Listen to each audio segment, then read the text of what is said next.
When the Toronto Blue Jays offseason began, they were poised to become big spenders in the free agency market.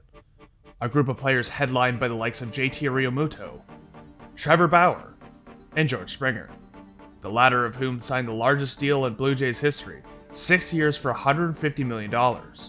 The former World Series MVP explained his decision in his introductory press conference. You could see the talent, could see the potential in their lineup, in their staff, in their arms. I think guys like Bo Bichette, Kevin Biggio, Nate Pearson, Vladdy, a lot of those guys, they will shine.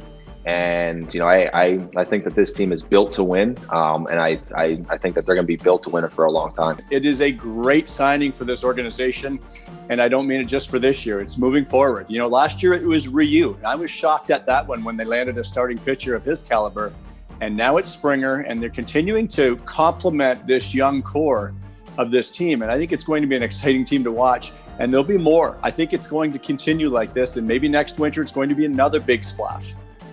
George Springer wasn't the only major free agent signing by the Blue Jays, as the team added former Oakland Athletics shortstop Marcus Semien, who was third in AL MVP voting back in 2019. However, he is reportedly set to become the team's starting second baseman heading into the season.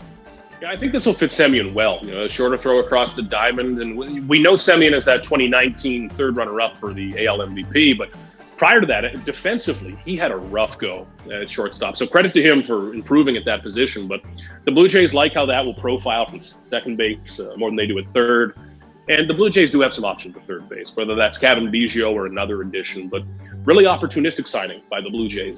The team also made sure to address pitching this offseason as well, signing 2019 saves leader Kirby Yates to a one-year deal, who will presumably be the team's closer in 2021. Kirby Yates was maybe the best reliever in baseball a couple of years ago. So getting him back to healthy, the Blue Jays had that luxury of Ken Giles for a while, but they'll need a closer this year. This season, it's very easy to envision the Blue Jays getting to, let's call it September 25th, and being within a game or two of the playoffs. So the closer either locking games down or blowing them is going to be so important this year. Last week, the Jays traded for left-handed starter Steven Matz in a deal that sent 3 prospects to the New York Mets.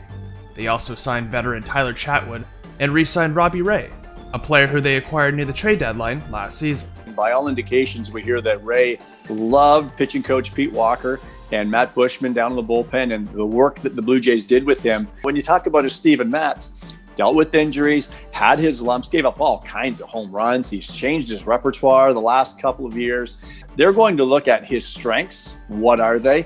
And now let's utilize those strengths and be the best at what you can be, not what somebody else is telling you should be. So Matz could turn into a nice 3 or 4 starter, or he might falter entirely and end up in the bullpen, and who knows even how that goes.